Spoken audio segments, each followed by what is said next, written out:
자, 페이지 48쪽에 현대적 원자 모형과 전자 배치 부분 들어가도록 하겠습니다. 우리가 그 전까지 해서 이제 보호의 원자 모형까지 쭉 살펴봤어요. 그러면서 페이지 48쪽에 보시면 원자 모형의 변천 과정이 쭉 나와 있는데, 그 원자 모형의 변천 과정을 살펴보시면은 돌턴부터 시작을 해서 톰슨, 그 다음에 러더퍼트의 원자 모형까지는 새로운 입자의 발견이 있었기 때문에 계속해서 원자 모형이 변천됐다라는 것을 우리가 이해할 수가 있습니다.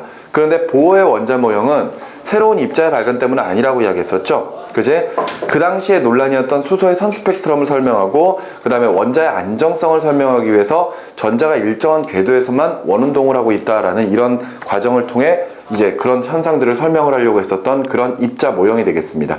그런데 이후에 근대로 넘어오면서 이 불확정성 원리에 따라 전자의 위치와 속력을 함께 우리가 알아낼 수가 없다라는 그런 과정하에 바로 이제 현대 원자 모형인 오비탈이 나오게 된 거죠. 자, 그러면 이제 현대적 원자 모형과 전자 배치 부분을 들어갈 건데, 기존에 여러분들이 예를 들어 화학 1을 처음 배운다면은 이 부분에서 많은 것들이 새롭게 나오기 때문에 아마 정리할 내용이 상당히 많았을 겁니다. 하지만 이미 벌써 우리가 이제 수능 특강으로 화학 1을 준비하고 있는 상태라면은 이 오비탈 같은 경우에는 어느 정도 좀 익숙하게 아마 여러분들이 좀 느끼게 될 거예요. 자, 일단 처음에 현대적 원자 모형의 등장 배경은 앞서 이야기했던 것처럼 보호의 원자 모형의 한계점이 있었기 때문입니다.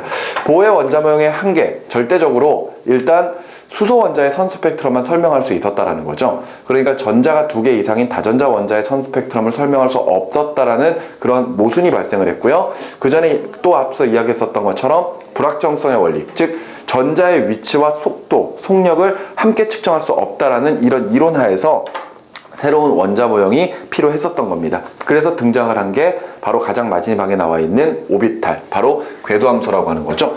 이 오비탈이라고 하는 것은 전자의 위치를 확률로 나타낸 거죠. 그지? 이때 전자가 실제로 어디에 있는지 정확하게 모른다고 하더라도 확률적으로 그 전자를 발견할 수 있는 확률이 낮은 지점부터 높은 지점까지를 각각 점으로 표현해서 만들어낸 모형들을 우리가 오비탈이라고 표현을 하고 있습니다. 그러면서 이 오비탈은 확률을 뜻하기도 하고요. 그리고 모양을 이야기도 하기도 하고 에너지를 이야기하기도 한다라는 것 기억을 해두시면 되겠습니다.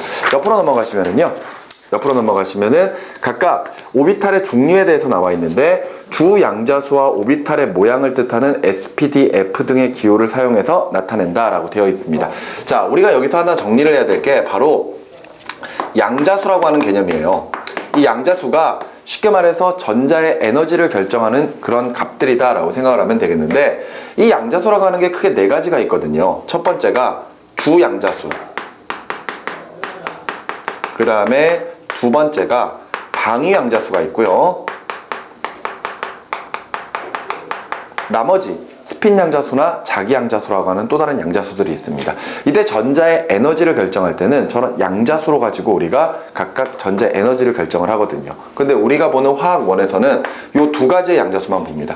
이때 주 양자수는 전자 껍질에 해당하는 양자수예요. 그러니까 우리 앞서 보호의 원자 모형도 그랬었지만 가장 안쪽 껍질인 K 껍질부터 L, M, N 바깥쪽으로 나갈수록 점점 전자의 에너지 크기가 커진다, 에너지 준위가 커진다, 이렇게 표현을 했었습니다. 이때 그 전자 껍질에 각각 숫자를 부여했을 때 그 숫자를 우리가 이제 주 양자수라고 표현하고 있죠. 그러니까 당연히 K 껍질 1이죠, L 껍질 2죠, M 껍질 3이고요, N 껍질 4면은 이때 K, L, M, N 순으로 점점 이 에너지의 크기가 커진다, 이렇게 설명할 수 있는 게 바로 주 양자수가 되겠습니다. 그럼 이제 방위 양자수라고 하는 것은 무엇이냐? 말 그대로 전자의 방향성에 관련된 그런 에너지 크기라고 보시면 돼요. 그러면서 이런 것들이 바로 위에서 나왔던 기호인 S, P, D, F 같은 것들이 존재를 하고 있는 거죠. 근데 그 전에 보호의 원자 모형으로 수소의 선 스펙트럼이 설명이 가능했었던 이유, 바로 수소 원자의 전자가 가지는 에너지 준위는 오로지 주 양자수에 의해서만 결정이 됐기 때문입니다. 주 양자수에 의해서만. 그러니까 전자가 어느 전자 껍질에 있는지가 중요를 했던 겁니다. 그러니까 K 껍질에 있으면은 K 껍질이 가지고 있는 주 양자수 1에 따라 각각의 에너지 준위가 결정이 될 것이고요. L, M, N으로 가면은 주 양자수 2, 3, 4를 부여를 해서 각각 에너지 크기를 계산할 수가 있었습니다. 그런데 문제는 다전자 원자가 설명이 안 됐었죠. 그 다전자 원자가 가지고 있는 전자의 에너지 준위는 분명히 주 양자수에 의해서 결정이 됩니다. 그런데 이런 주 양자수뿐만이 아니라 방위 양자수의 개념까지도 우리가 도입을 해줘야지만이 결과적으로 가능하다라는 거예요. 그렇기 때문에 보의 원자 모형으로 가지고 다전자 원자의 모양을 선 스펙트럼을 설명하다 보면은 선의 위치가 나타나지 않아야 될 곳에 선이 나타난다거나 또는 2개, 3개 이상의 선들이 겹쳐서 보인다거나 그런 식의 형태들이 보여졌던 겁니다. 그런데 우리는 이미 벌써 이제 주 양자수, 그러니까 어느 전자 껍질에 있느냐, 그리고 방위 양자수 SPDF가 각각 어떤 모양이다, 이런 것들을 이미 어느 정도 좀 이해를 하고 있습니다. 자, 페이지 49쪽에 보시면 사이언스 디저트가 나와 있습니다. 그때 오비탈의 그림 표현 방법이 나와 있는데 2가지가 나와 있어요. 전밀도 그림과 경계면 그림. 그죠? 근데 전밀도 그림은 예를 들어서 원자 핵을 기준으로 해서 전자들이 있을 만한 지점들, 즉 확률상 낮은 곳도 있겠지만 높은 곳도 있겠죠. 그런 지점들을 모두 다 점으로 찍어서 표현하는 것을 우리가 전밀도 모형이라고 표현을 합니다. 이렇게 찍다 보면은 예를 들어 어떠한 형태들이 나타나겠죠. 근데 이때 이렇게 점들이 많이 찍혀 있는 장소가 결과적으로 발견될 수 있는 확률이 상대적으로 높은 지점이라고 볼 수가 있을 겁니다. 근데 점 하나하나는 확률이 높은 지점도 있고 낮은 지점도 있는 거죠. 그지? 그런데 이때 저런 여러 가지 확률들 중에서 전자가 발견될 확률이 90% 이상이 되는 지점들만 연결해서 모형으로 나타낸 것을 우리가 경계면 그림이라고 표현을 하죠. 그래서 보통은 이런 식의 구의 형태가 나타났을 때 이 구의 표면에서 발견될 확률이 90%다 이렇게 보통 이야기를 하고 있죠. 그런데 이때 안쪽이나 바깥쪽에 전자가 발견될 확률이 아예 제로인가요? 그것은 아니었습니다. 이때 안쪽이나 바깥쪽에도 분명히 전자가 발견될 확률은 있어요. 그런데 경계면 그림을 그렸다는 것은 이 표면에 전자가 발견될 확률이 90%인 지점들이 있다, 이렇게 우리가 해석을 하고 있는 거죠. 자, 어찌됐건 문제는 거의 대부분 다 경계면 그림으로 나오게 될 거니까 그것만 좀 잘 이해를 하시면 되겠고요. 그 밑에 보시면은 오비탈들의 종류에 대해 설명이 되어 있습니다. 자, 한꺼번에 우리가 알아야 될 오비탈, 요 4가지들을 한꺼번에 좀 정리를 하도록 할게요. 제일 먼저 S오비탈입니다. S오비탈은 구형의 오비탈이죠. 그러면서 방향성 자체가 없습니다. 그러면서 한 종류를 가지고 있죠. 그러면서 K 껍질부터 각각 오비탈이 존재를 한다는 것. 그래서 예를 들어 K 껍질, L 껍질, M 껍질, N 껍질 이런 식으로 가게 되면은 모두 다 S 오비탈이 한 종류씩 있고, 얘네들을 구별하기 위해서 S 앞에다가 주 양자수를 부여하죠. 1S, 2S, 3S, 4S 이런 식으로 다 표현을 해줄 겁니다. 계속 이어서 2번째를 보시면은 P 오비탈이 있죠. 자, P 오비탈은요, 아령 모양이라고 이야기를 하죠. 아령 모양. 그러면서 방향성이 존재를 하고요. 이 방향성이 존재한다는 것은 결과적으로 에너지 크기는 같지만 방향에 따라서 발견될 확률이 높은 곳과 낮은 곳이 있다는 얘기가 되겠죠. 그러면서 세 종류가 존재하고, 이제 L 전자 껍질부터 존재를 했습니다. 그랬을 때 얘네들이 방향성이 있고 세 종류가 있다는 것을 그림으로 좀 표현을 해보면요, 이런 식이죠. 예를 들어서 X, Y, G축 이랬을 때 X축 위에 전자가 발견될 확률이 이렇게 아령 모양으로 존재한다는 이야기고요. 마찬가지로 Y축에도 이런 식으로 전자가 발견될 확률이 있다는 것, 그 다음에 G축으로도 역시 마찬가지로 이렇게 전자가 발견될 확률이 있다는 것. 그지? 그래서 각각 표현할 때 PX, PY, PZ 이렇게 이제 표현하기도 하죠.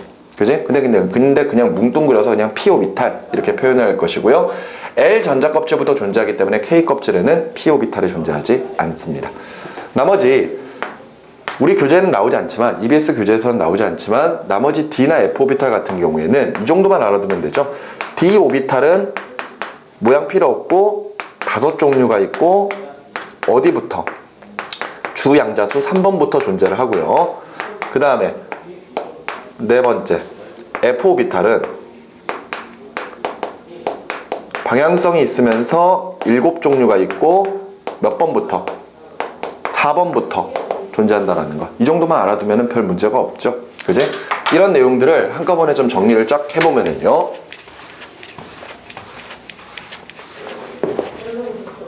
자, K 껍질, L 껍질, M 껍질, N 껍질 이렇게 존재를 할 때 모든 오비탈에는 다 S 오비탈이 하나씩은 존재를 해야 됩니다. 그래서 1s, 2s, 3s, 4s 이렇게 표현을 하겠죠. 근데 두 번째 있는 p 오비탈은 어디부터? L부터. 따라서 L에 2p가 있고요. 그 다음에 M에는 3p가 있고 N에는 4p가 있겠네요. 맞죠? 그 다음에 D는 3D부터 F는 4D.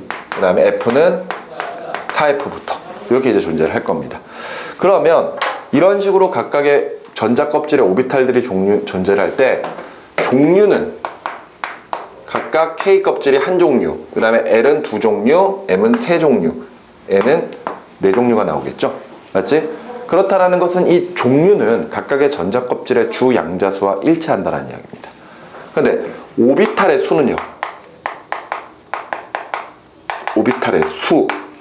얘는 S 오비탈 하나밖에 없죠? 하나. 얘는 S 하나에 P가 3개니까 4개. 얘는 S 하나, P 3개, D 5개 있으니까 9개.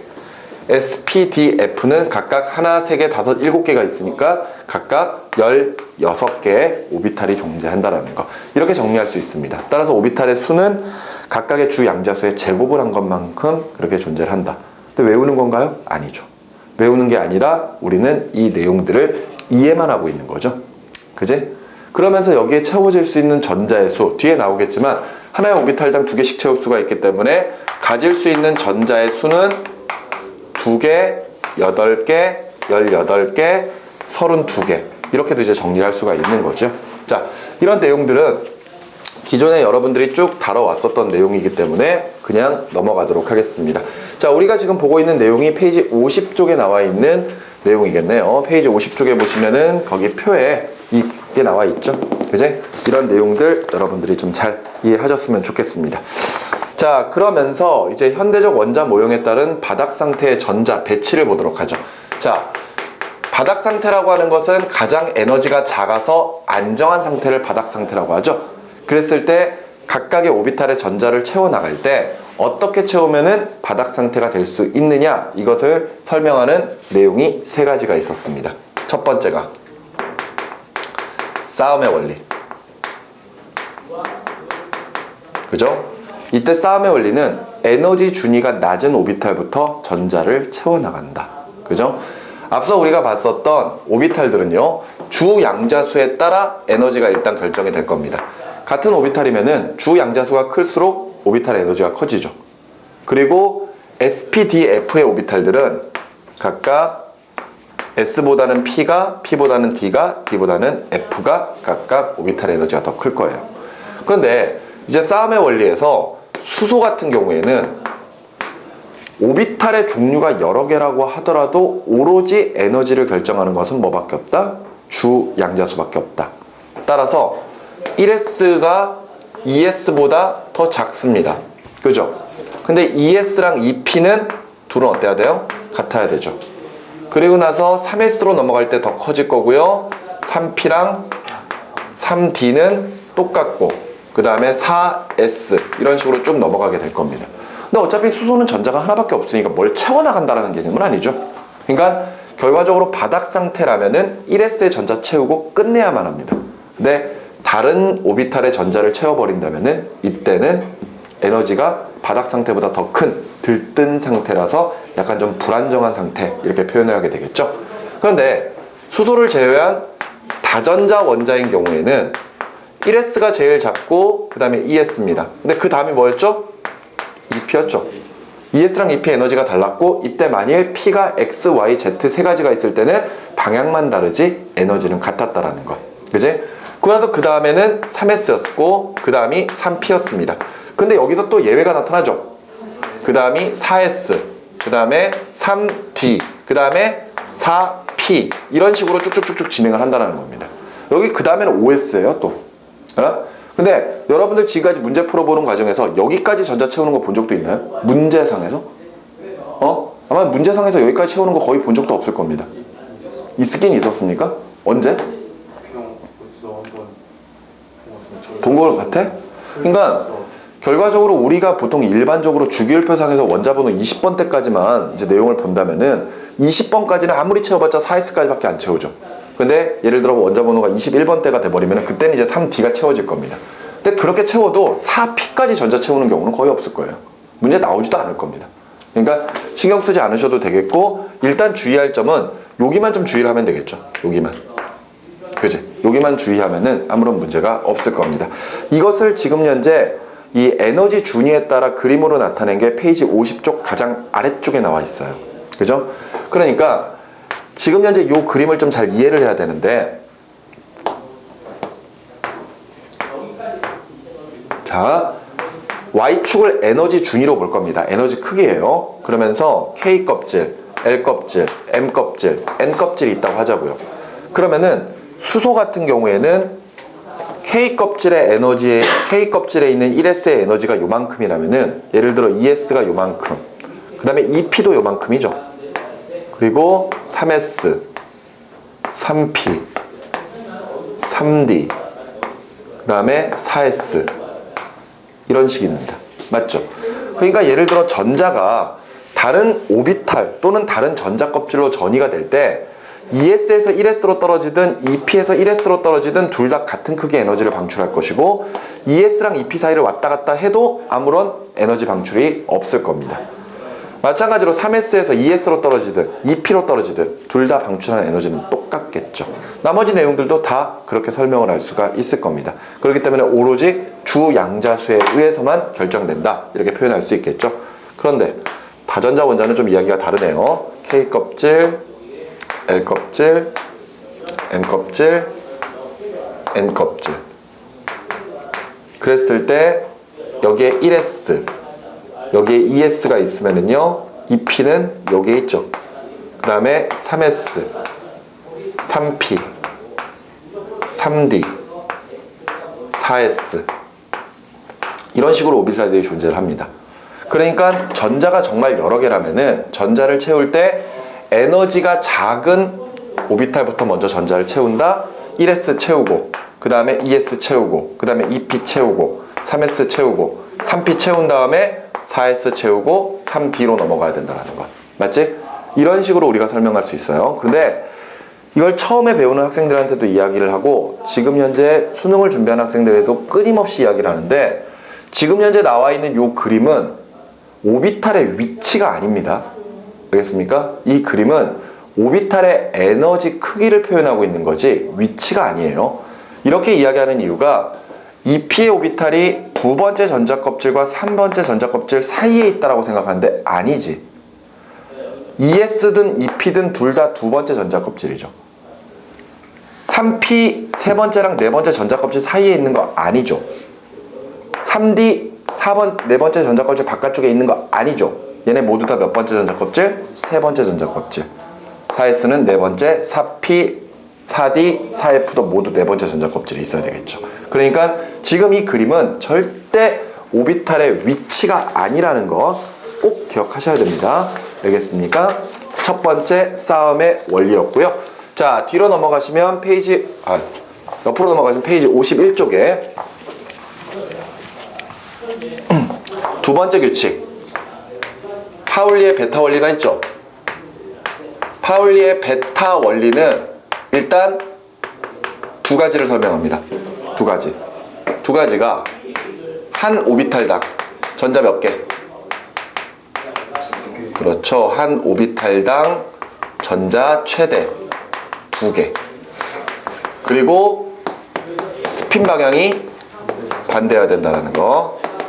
왜 스핀 방향이 반대여야 되죠? 왜 스핀 방향이 반대여야 돼? 반발력을 줄이기 위해. 그렇죠. 전자가 축을 중심으로 반시계 방향으로 회전하느냐 시계 방향으로 회전하느냐에 따라서 자기력이 생겨버리죠. 그지? 그 자기력의 반발력을 최소화하기 위해서 반대 방향으로 스핀을 해줘야만 하는 겁니다.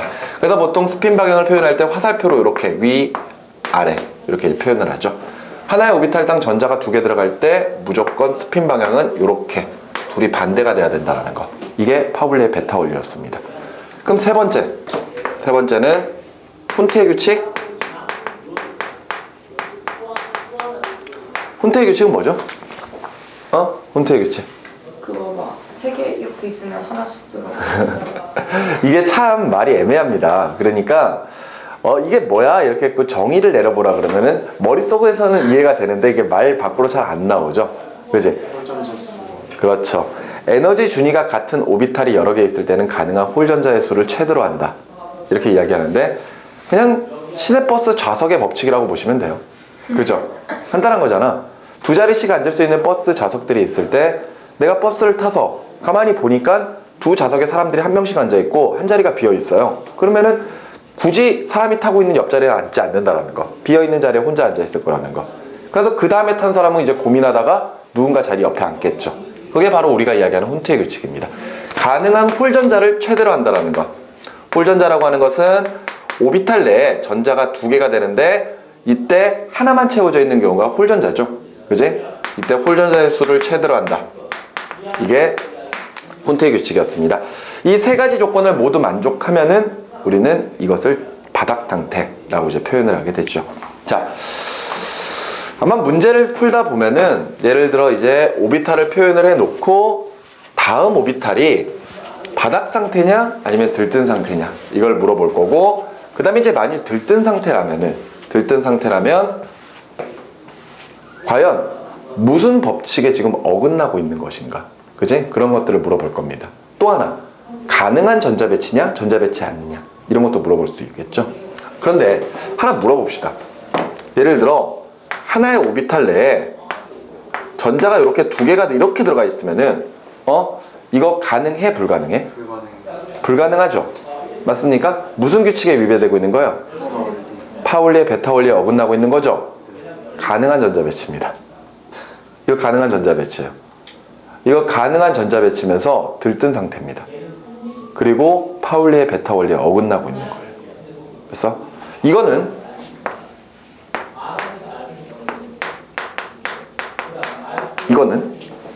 불가능하죠? 가능합니다. 가능하거든요. 그런데 이런 거 여러분들 불가능하다고 생각하세요. 알겠습니까? 이렇게 내용이 나오면은 교과 과정에서 어긋나 버리는 겁니다. 알겠습니까?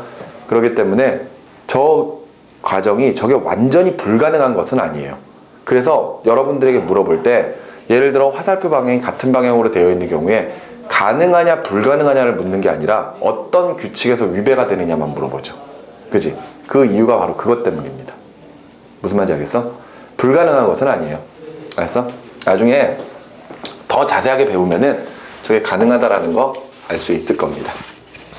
자, 어찌됐건 이렇게 해서 뭐 정말 처음에 배울 때는 진짜 엄청 오랜 시간을 투자를 해가지고 이제 하는 내용이지만 지금 뭐 여기서는 뭐 금방금방 끝나버리죠. 그지? 다시 뭐 하다 보면은 뭐 별거 없죠.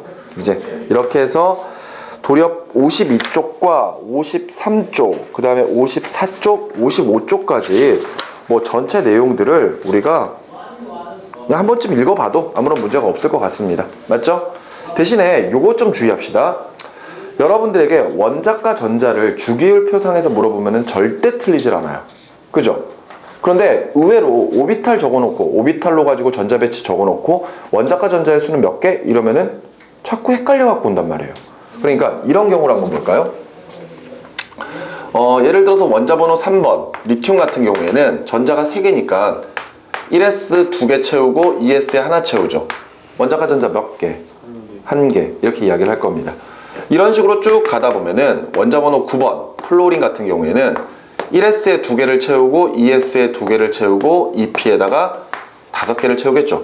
근데 이래놓고 이제 원자과 전자 몇 개? 이러면 자꾸 5개 이렇게 이야기하는 학생들이 있단 말이에요. 그래서 5개? 이렇게 이야기하면은 7개 이렇게 이야기하죠. 그렇지? 자꾸 끝자리만 가지고 원자과 전자를 판단하려고 하는 것 같아요. 근데 이거 K 껍질이고 여기까지가 L 껍질이죠. 원자과 전자의 의미는 가장 바깥쪽 전자 껍질에 채워져 있는 전자의 수기 때문에 2개, 5개가 돼야 될 겁니다. 맞죠? 그래서 총 7개. 그런 식으로 쭉 갈 거예요. 그래서 원자번호 20번 칼륨까지 가버리면은 칼슘까지 가면은 1S2, 2S2, 2P6에 3S2, 3P6까지 채우고 그 다음에 4S에 이렇게 두 개를 채워주겠죠. 그럼 원자가 전자 몇 개? 이러면은 당연히 가장 마지막 N 전자 껍질에 있는 두 개 이렇게 이제 표현을 하게 될 겁니다. 그런데 우리 지금 페이지 54쪽에 보면은 원자번호 1번부터 20번까지가 나와 있어요. 그죠? 나와 있죠.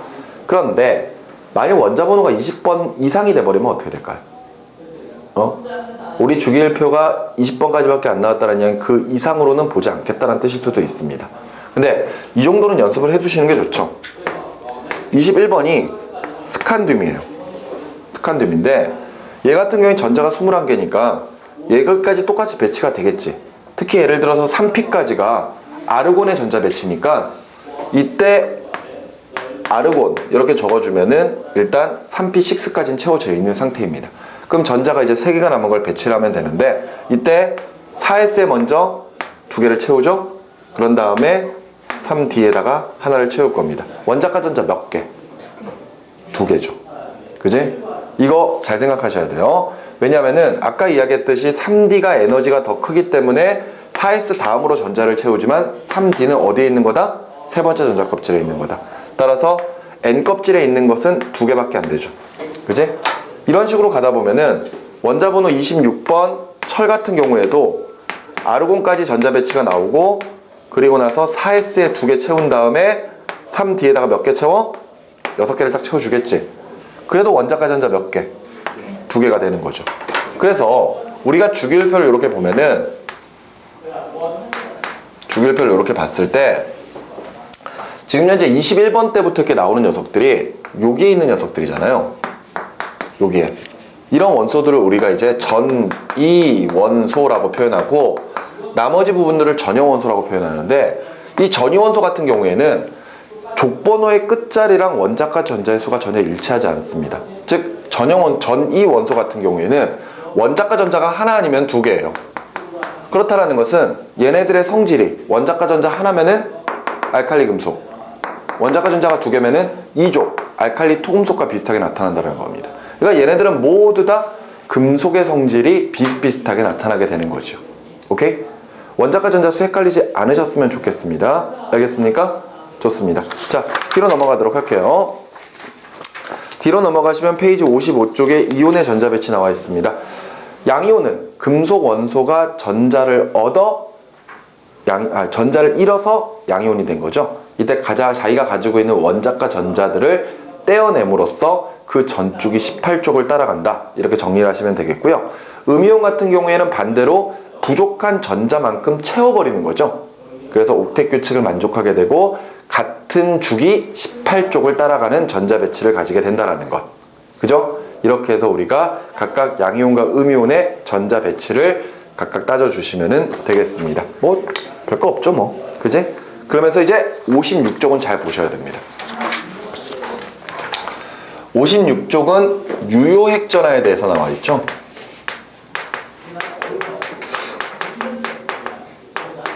야, 이런 페이지가 별로 없는 것 같은데 한 페이지에 글자만 빼곡하게 적혀 있네요.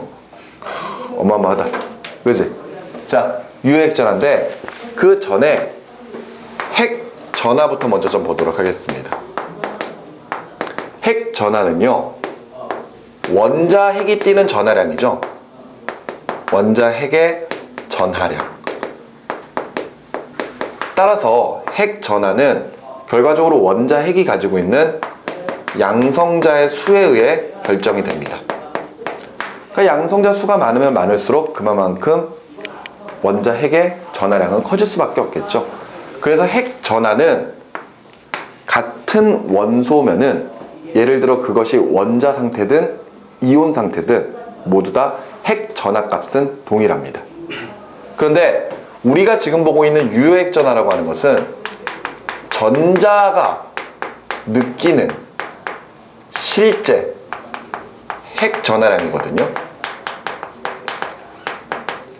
그 말인즉슨 하나의 원소 내에 포함되어 있는 여러 개의 전자들이 실질적으로 핵 전하를 얼마만큼 받고 있느냐. 이때 핵 전하는 플러스고 전자는 마이너스죠.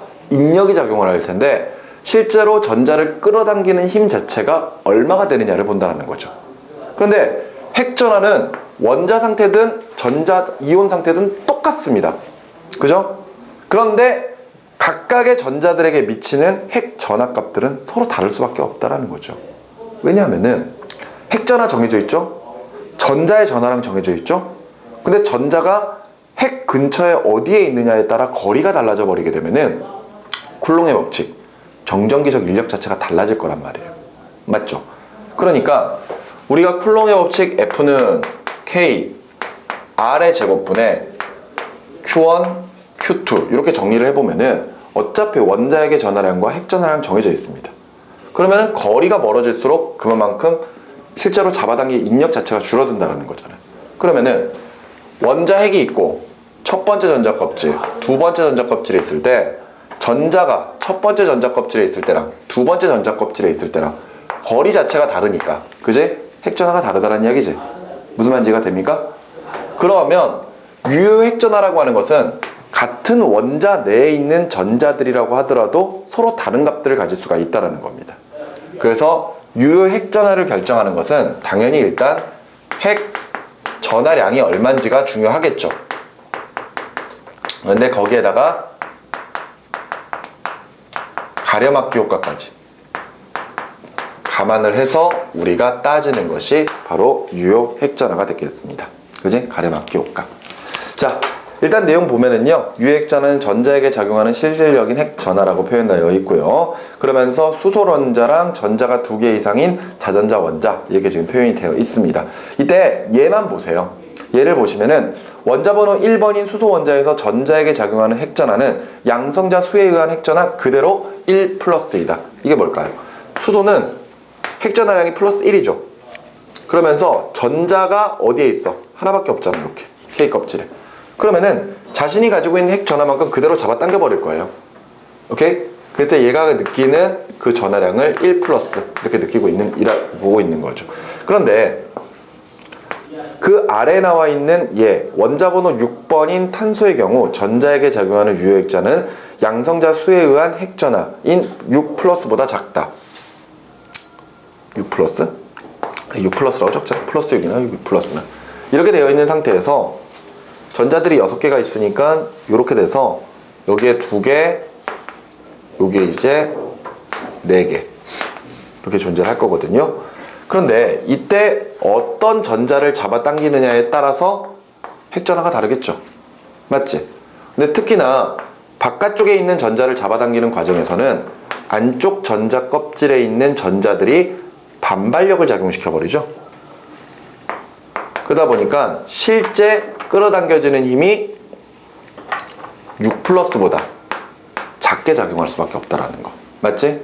그러면서 어떤 전자를 보느냐에 따라서 또 다 달라질 거예요. 오케이? 그러면서 이제 우리가 그것을 알기 위해서 두 번째, 가려막기 효과인 가리움 효과를 봐야 되는데, 다전자 원자에서 전자에게 작용하는 유효핵 전하가 양성자 수에 의한 핵 전하보다 작아지는 것은 다른 전자들에 의해서 핵이 가려지기 때문이다. 근데 이러한 현상은 자신의 전자 껍질보다 안쪽에 있는 전자들이 작용하기도 하지만 같은 전자 껍질 내에서도 작용을 하기도 한다는 겁니다. 그런데 이때 둘의 효과는 같은 전자 껍질에 있는 전자들의 가리움 효과보다는 안쪽 전자 껍질에 있는 전자의 가리움 효과가 더 크다, 이렇게 볼 수가 있습니다. 즉 가리움 효과는 안쪽에 배치되어 있는 전자들이 바깥쪽에 있는 전자에게 뭘 작용하는 것? 반발력을 작용하는 것. 그래서 반발력을 작용함으로써 결과적으로 실제 핵 전하보다 작은 힘으로 잡아당겨지게 되는 것. 오케이? 그것을 우리가 가리움 효과, 이렇게 정리를 하시면 되겠네요. 그러면서 나머지 원자과 전자에 작용하는 유효 핵 전하가 나와 있는데, 거기에 예를 볼까요? 세 번째인데, 질소 원자와 산소 원자의 원자과 전자에 작용하는 유효 핵 전하는 산소가 더 크다라고 되어 있습니다. 이게 왜 그러느냐? 질소랑 산소를 각각 오비탈로 전자 배치를 해보면은요, 질소는 원자번호 7번이니까 1s2, 2s2, 2p3이죠. 그지? 그리고 산소는 원자번호 8번이니까 1s2, 2s2, 2p4로 끝날 거거든요. 그랬을 때 둘 다 원자과 전자는 지금 현재 2s랑 2p 여기에 있는 게 다 원자과 전자들이고, 그지? 여기에 있는 전자 5개나 또는 6개에게 각각 핵전하가 작용을 할 거거든요. 그런데 원자핵이 있고 얘가 예를 들어서 질소예요. 그러면 첫 번째 전자 껍질, 두 번째 전자 껍질. 근데 여기에 전자가 하나, 둘, 셋, 넷, 5개가 있는데 이때 얘가 이제 끌어당기는 힘이 있겠죠. 맞죠? 그런데 여기 이제 원자번호 8번 산소로 바뀌었다고 칩시다. 그럼 전자가 하나 더 있는 거거든요. 그러면 앞서 가리움 효과라고 하는 게 안쪽 전자 껍질에서도 가리움 효과가 작용하고 같은 전자 껍질에서도 작용을 한다 그랬잖아. 그러면은 전자가 하나 늘어났으니까 가리움 효과가 커지겠네? 그러면은 산소가 잡아당기는 힘이 더 작아지는가? 이렇게 생각할 수 있지만 둘의 현상이 모두 변했다면, 두 조건이 모두 변했다면은 더 큰 영향을 미치는 것은 핵전하량이라고 보시면 됩니다. 그러니까 핵전하량이 7에서 8로 바뀐 산소가 더 유효핵전하는 크게 작용할 거라는 거. 여기까지 이해가 되시죠? 자, 그러면서 밑에 전자수에 따른 유효핵전인데 전자수가 증가하면 반발력이 커지므로 유효핵전은 감소한다는 이야기는 이런 이야기입니다. 계속해서 그래 플로린으로 보자. 원자번호 9번 플로린 같은 경우에는 1s2, 2s2, 2p5로 끝났을 거예요. 그러면 플러스 9 전자 2개, 그 다음에 하나, 둘, 셋, 넷, 다섯, 여섯, 7개가 있을 거거든요. 그러면은 바깥쪽에 있는 전자 중에 하나를 이렇게 잡아당긴다고 쳐봅시다. 알았니? 그런데 이때 요 플로린이 이온으로 바뀌어요. 음이온으로.